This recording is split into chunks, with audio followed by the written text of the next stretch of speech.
This isn't just a debate. This is a warning shot fired inside Parliament. Foreign hands, local farms, and an industry on the edge of losing control. Because when sugar mills start changing ownership and farmers start saying they're trapped in contracts they can't escape, something inside the system is already breaking. In today's Parliament clash, one voice stood up and claimed the government isn't just failing farmers. It's handing away the future of Australian agriculture piece by piece. Pork, dairy, poultry, and now sugar. To people power, and the part that we played in it was bringing it to awareness to the public.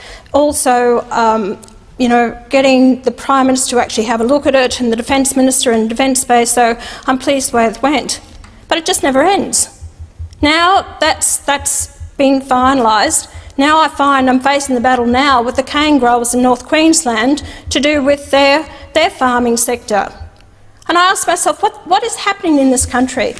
That over the years, we can go back 20 years ago, I had farmers coming to me. It was like shutting down the farming sector, whether it be the pork industry, whether it be the chicken growers, whether it be the dairy industry. It seems to be one after another. We seem to be destroying our agricultural industry in Australia.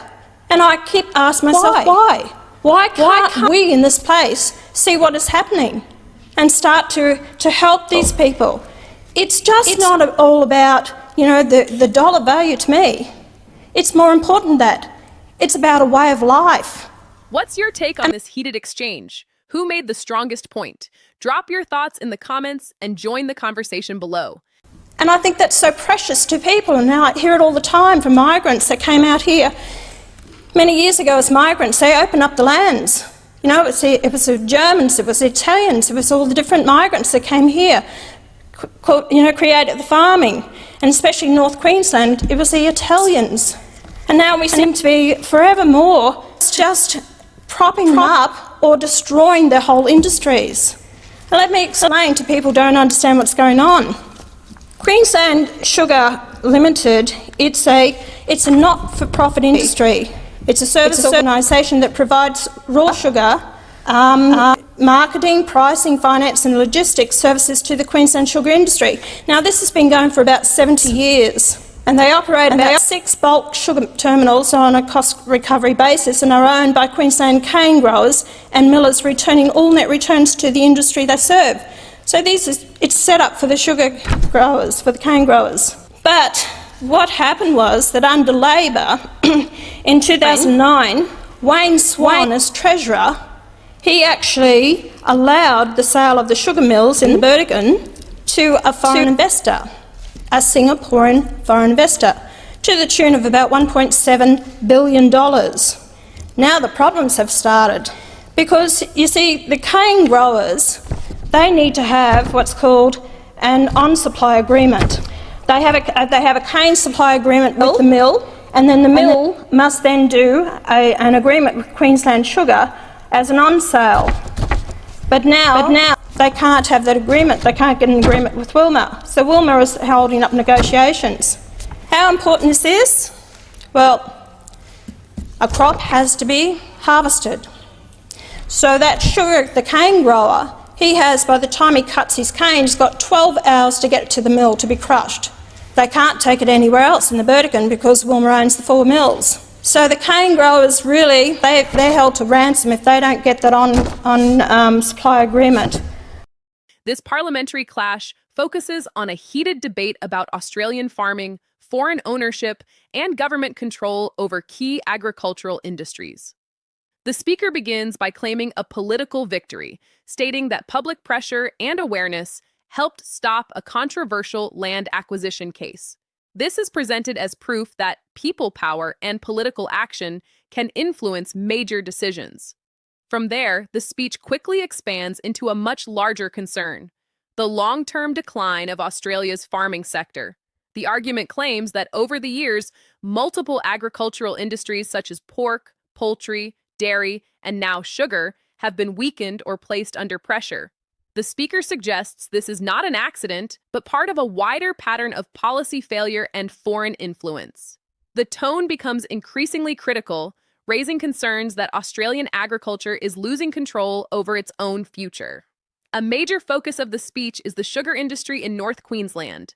The speaker explains that cane growers depend on a system involving mills and marketing organizations to process and sell their sugar. These supply agreements are essential because harvested cane must be processed within a very short time frame. The argument presented is that growers are becoming trapped in contracts that limit their bargaining power and leave them dependent on larger corporate structures. Foreign ownership is then introduced as a key issue. The speaker points to past decisions where sugar mills were sold to overseas investors and argues that this has reduced Australia's control over a vital industry. This is framed as a turning point that has created long-term problems for cane growers. Foreign investment is described as a threat, especially when it involves essential infrastructure and agricultural processing systems. The speech also criticizes marketing arrangements, particularly disputes between growers, mills, and marketing bodies. The claim is that growers are unable to secure fair agreements and are being left without real choice over how their product is sold. This is described in very strong language, suggesting farmers are being held to ransom. However, in reality, such systems are complex supply chains designed to manage production timing, export logistics, and pricing stability. Government action is also heavily criticized. The speaker argues that both state and federal governments have failed to properly regulate the industry or protect farmers from corporate or foreign influence. This reflects a broader political narrative that institutions are not doing enough to defend domestic industries. However, agricultural policy is often shaped by global trade rules, economic pressures, and competing national interests, making solutions more complicated than simple intervention. The speech includes emotional examples of struggling farmers, long-term growers leaving the industry, and families losing confidence in their future. These personal stories are used to strengthen the argument and make the issue feel urgent and real. While powerful, these examples represent individual experiences and do not necessarily reflect the full diversity of outcomes across the entire agricultural sector.